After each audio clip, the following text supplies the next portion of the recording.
तो लगातार 5 साल से रिसर्च करते हुए मैं भारत के कई अलग अलग भूतिया जगहों में गया हूँ और हर जगह की खुद की एक कहानी और उसका भी एक रहस्य है। और इसी कड़ी में मार्च 2017 में मैं एक जगह अपनी टीम और कुछ टीवी क्रू मेंबर्स के साथ गया, जहाँ के लोगों का ऐसा कहना था कई बार एक बिना सर वाले परछाई को सड़क पार करते देखा गया।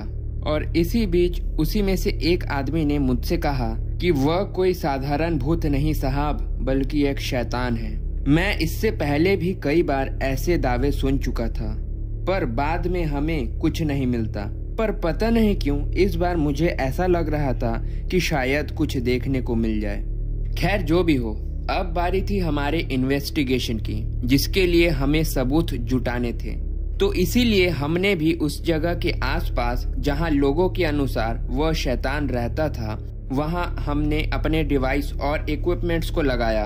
अगर हम उस जगह के बारे में बोले तो वह जगह एक नदी के बगल में था, जहां इंसानों का जैसे नामो निशान ही नहीं था। खैर जो भी हो, हमने वहां जाकर अपने इक्विपमेंट्स को आसपास लगा दिया और फिर हम वहां रहने वाले उस बिना सर के आत्मा से कम्युनिकेट करने की कोशिश करने लगे। पहले 20 मिनट कोई भी इक्विपमेंट कुछ भी रिस्पॉन्ड नहीं दे रहा था और इसके कुछ देर बाद अचानक K2 मीटर के लाइट्स ब्लिंक करने लगे। और इसी में अगर हम K2 मीटर के बारे में बोले तो दोस्तों यह एक ऐसा डिवाइस है जो कि अपने आसपास इलेक्ट्रोमैग्नेटिक फील्ड को कैलकुलेट करता है। और इसके तुरंत बाद तो जैसे हमारे साथ एक के बाद एक असामान्य घटनाएं घटनी शुरू हो गई, जैसे फोन्स का अपने आप बंद हो जाना, कैमरे का अपने आप फ्लक्चुएट होना। हमारे आसपास दूर दूर तक कोई भी इलेक्ट्रिसिटी सोर्स मौजूद नहीं था, फिर भी K2 मीटर लगातार ब्लिंक कर रहा था। और इसी कड़ी में मैंने K2 मीटर के सामने जाकर बोला, क्या ये तुम हो? अगर हाँ तो इस K2 मीटर के 2 बत्तियों को जलाओ।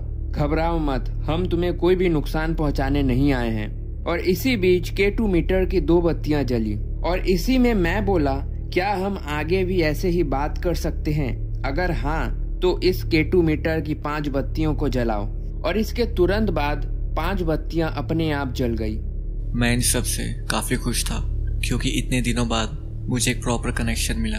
पर इसके बाद जो होने लगा, मुझे उन चीज़ों की बिल्कुल उम्मीद नहीं थी। और इसी बीच मैंने उस आत्मा से एक क्वेश्चन पूछा, पर उसका कोई भी जवाब हमें K2 मीटर पर नहीं मिला।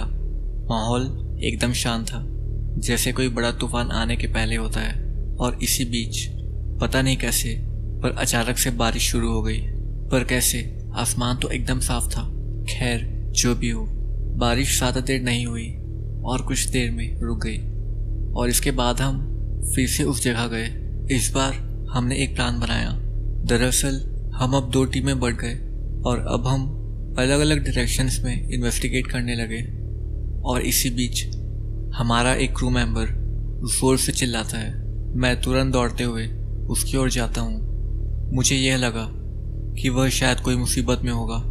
और वहाँ जाकर जब मैं उससे पूछता हूँ कि क्या हुआ, तो उसने मुझे जो बताया वह सुनकर ना केवल मैं बल्कि मेरा पूरा क्रू मेंबर दंग रह गया। दरअसल उसने मुझसे कहा कि जब मैं उस आत्मा से कम्युनिकेट कर रहा था तभी उसने मेरे पीछे किसी परछाई को खड़े देखा। जब मैंने उससे पूछा कि वह कौन था, क्या तुमने उसे देखा, तो उसने मुझसे कहा कि वह किसी परछाई की तरह दिख रहा था। पर मैंने उसकी बात यह कहकर टाल दिया कि उसने कुछ और ही देखा होगा और वह शायद हेलुसिनेट कर रहा था। पर अब शायद मेरा पूरा क्रू काफ़ी डरा हुआ था और इसलिए मैंने भी उन्हें कोई प्रेशर नहीं दिया और उनसे कहा, तुम सब एक ही साथ रहो और इस जगह के कुछ फोटोज ले लो। इन सब घटनाओं के मुश्किल से 5 मिनट ही बीते होंगे कि मेरा फोटोग्राफर दौड़ते हुए मेरे पास आया और डरी सहमी आवाज में कहने लगा कि किसी ने उसे पीछे से धक्का मारा। और यह बोलते हुए उसका पूरा चेहरा डर से सफेद हो रखा था। जब मैंने उससे पूछा कि किसने उसे धक्का दिया तो उसने कहा कि उसे नहीं पता। खैर जो भी हो, मैंने फिर से अपने पूरे क्रू को एक जगह इकट्ठा करके उन्हें शांत होने को कहा और जब थोड़ी देर बाद सब शांत हो गया तो हमने एक बात को नोटिस किया। वह जगह जहां मेरे कैमरामैन को किसी ने धक्का दिया और मेरे क्रू ने मेरे पीछे किसी परछाई को देखा था, वह दोनों एक ही जगह था। और हमने उस जगह को छोड़कर बाकी के पूरे जगह में हर एक चीज को अच्छी तरीके से देख लिया था और हमें वहां कुछ नहीं मिला। और अब बारी थी उस जगह की। और इसी बीच एक बार फिर उन लोगों को मोटिवेट करके वहां जाने के लिए कहने लगा और बड़ी मुश्किल से वो लोग वहां जाने के लिए राजी भी हो गए। और इसके बाद हम एक साथ मिलकर वहां जाने लगे। और मैं उस जगह जैसे ही अपना पैर रखने ही वाला था कि तभी अचानक हम सब पीछे की ओर गिर पड़े, पता नहीं कैसे। कुछ समझने से पहले ही यह सब हो गया।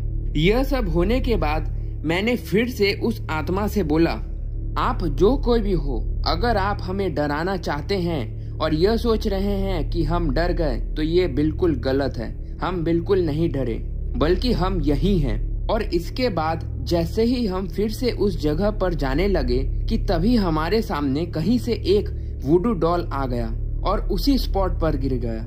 उस वुडू डॉल की वजह से ही शायद ये सब नेगेटिव एनर्जी इतनी आक्रामक हो गई थी। पर वो वहां आया कैसे, यह किसी को नहीं पता था और किसी ने उसे पहले वहां देखा भी नहीं था। खैर, जो भी हो, वहां जाने के बाद जब हम अपना रिसर्च शुरू करने ही वाले थे कि उसी समय हमारी टीम के एक मेंबर ने हमें बताया कि यहाँ कोई काला जादू करता है और इसी कारण से इस जगह में बहुत भयानक तरीके का नेगेटिव एनर्जी मौजूद है। पर हमने शायद उसकी बातों को इग्नोर करके बहुत बड़ी गलती कर दी थी। और इसके बाद जितने जल्दी हो सके हम अपना सारा सामान लेकर वहाँ से भागने लगे।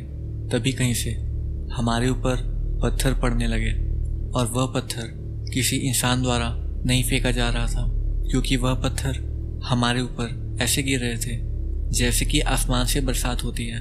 उस दिन हम किसी लोकेशन से पहली बार जान बचाकर भागे थे, शायद इसी को डर कहते हैं। और यह हमें उस दिन ही पता चला था।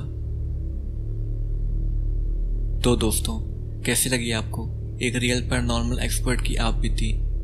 आप हमें कमेंट सेक्शन पर ज़रूर बताएं।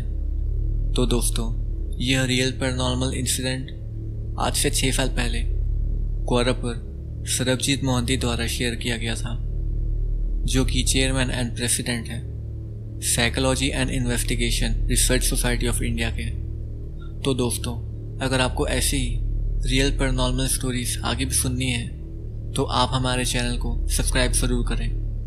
हम मिलते हैं हमारे नेक्स्ट वीडियो पे, और तब तक के लिए बाय।